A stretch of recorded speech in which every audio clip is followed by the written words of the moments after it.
रोए रोए कहे ध्रुव जी आजा मैया कोई मोसी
जानना चाह रही हो तो सुनो।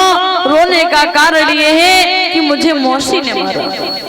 मैया ने कहा लाला मौसी और माँ में कोई ज्यादा अंतर नहीं है, क्योंकि माँ जैसी है तभी वो मौसी है। अरे मौसी ने मार दिया तो तू इतना रो रहा है? ध्रुव कहते नहीं मैया, मौसी ने मारा इसलिए नहीं रो रहा हूँ, फिर मैं इसलिए रो रहा हूँ कि जब मुझे मौसी ने मारा तो हमारे पिताजी वहीं खड़े थे, उन्होंने एक शब्द भी नहीं उच्चारा। मैया ने एक बात कह दी, लाला तू क्यों परेशान है? अगर तुझे इतना ही गोद में बैठने का शौक है तो उस पार ब्रह्म परमेश्वर की गोद में बैठ, उस पिता की गोद में बैठ, ताकि जीवन धन्य हो जाए। और ध्रुव जी ने जैसे इतने शब्दों को सुना, उसी समय ध्रुव कहने लगे मैया आप मुझे आज्ञा दे दो, मैं उस पार ब्रह्म परमेश्वर की तपस्या के लिए ग्रह को छोड़ करके जाऊंगा। अब मैया बड़ी परेशान, अरे मैंने तो इसे धैर्य धारण कराने के लिए बात कह दी, लेकिन मेरा लाला तो जाने की तैयारी कर रहा है। मैया मना करते हैं, ध्रुव जी नहीं मानते। ध्रुव कहते माँ मुझे भेज दो, मुझे अनुमति दे दो, मुझे आज्ञा दे दो, मैं लौट करके तभी आऊंगा जब उस पार ब्रह्म परमेश्वर की गोद में बैठूंगा। मैया मना कर, लेकिन ध्रुव जी नहीं मानते। ध्रुव ने अपनी मैया के चरणों को स्पर्श किया और वो ध्रुव जब वहां से चले हैं, मैया रोती बिलखती रह जाती है। बताया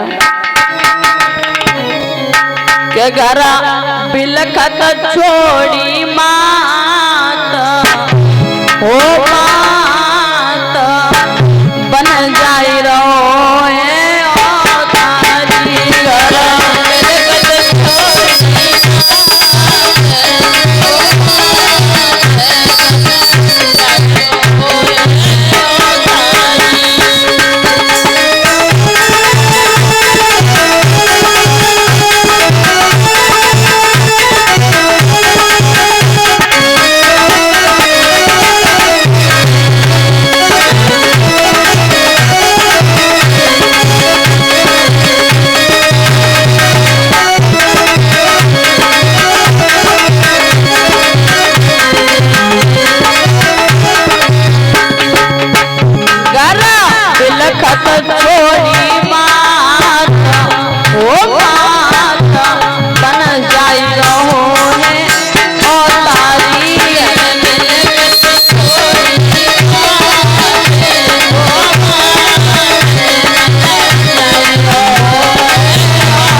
आज उसी समय ध्रुव जी वहां से चले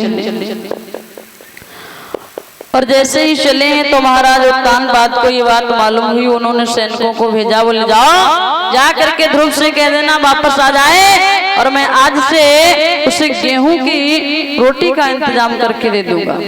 सैनिकों ने जैसे ही कहा, ध्रुव ने विचार किया, अरे प्रभु अभी तो मैं सिर्फ निकला हूँ, तब ये मेहरबानी, और जिस दिन मैंने तुम्हारी शरण प्राप्त कर ली, तुम्हारी गोद में बैठ लिया, उस दिन क्या होगा? फिर और नहीं मानते हैं, पुनः फिर चले हैं। महाराज ने यहाँ तक कहलवाया, ध्रुव से कह देना कि मैं तुम्हें अपना आधा राज्य दे दूंगा पर लौट के आ जाओ। लेकिन ध्रुव जी लौट के नहीं आते, पहुंच जाते हैं जंगल में। बोलिए आनंद कंद भगवान की।